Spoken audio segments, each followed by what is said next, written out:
De la monnaie aux achats du quotidien.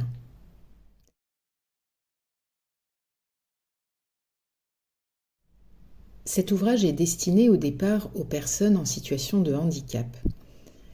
En réalité, il est utile pour toute personne qui a des difficultés à utiliser la monnaie et à faire des achats.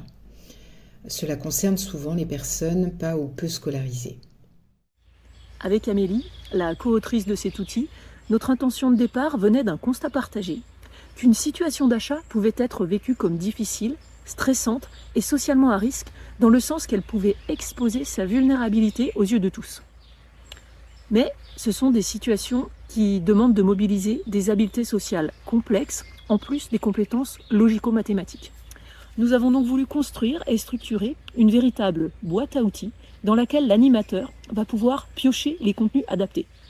Avec pour objectif, disons, d'entraîner l'apprenant, un peu comme un sportif, pour qu'il gagne en confiance et qu'il réussisse au quotidien à gérer plus sereinement et efficacement les situations d'achat. L'apprenant va d'abord s'entraîner à reconnaître, manipuler, compter l'argent et la monnaie. Ensuite, il va apprendre à payer avec toutes ces pièces de monnaie. Les activités proposées sont aussi tactiles. L'apprenant s'entraîne avec des fausses pièces de monnaie et billets. Mais l'ouvrage ne s'arrête pas à travailler ses compétences techniques. Il s'agit ensuite d'aider l'apprenant à se représenter plus facilement quelle est la valeur d'un bien, quelle est la valeur d'un objet. Par exemple, avoir beaucoup de pièces de monnaie ne veut pas dire nécessairement qu'on est riche. L'apprenant va aussi apprendre à estimer le prix d'un objet. Par exemple, une bouteille d'eau, une montre, un pull, ou bien à comparer la valeur de plusieurs objets, par exemple en allant du moins cher au plus cher. L'objectif est de lui permettre d'être autonome dans ses achats. L'apprenant va ensuite s'entraîner en situation semi-réelle. Par exemple, on s'entraîne à comprendre des étiquettes de prix qui ne sont pas bien lisibles. Ou alors on apprend à lire les horaires d'ouverture d'une piscine pour prévoir l'achat d'un billet. Ensuite, l'apprenant est placé dans une situation réelle.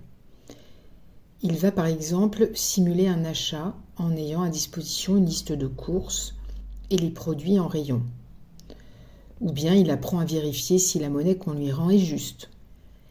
La numératie est contextualisée avec la vie quotidienne et les activités proposées permettent aussi de pratiquer l'oral. Le formateur peut aider l'apprenant à comprendre les consignes en lisant à voix haute. Les consignes sont aussi accompagnées par des pictogrammes. Le formateur peut utiliser le matériel détachable pour faciliter la manipulation de la monnaie et de l'argent. Et enfin, à la fin de chaque chapitre, une évaluation ou auto-évaluation est proposée. Elle reprend les thèmes qui ont été abordés. L'apprenant peut utiliser au choix les couleurs, les chiffres ou les smileys pour compléter la fiche. Moi, ce qui m'a plu dans ce livre en premier, c'est tout simplement le fait qu'on est sur des compétences numériques et ça permet de mettre en valeur des apprenants, y compris grands débutants, qui peuvent être plus en difficulté à l'oral, à l'écrit, mais qui savent très bien compter, qui savent très bien gérer leur porte-monnaie. Et là, c'est des moments très valorisants dans le groupe. Donc ça, c'est un aspect qui m'a beaucoup plu. Et puis, un deuxième aspect qui était intéressant aussi, c'est à la fin ces propositions de situation.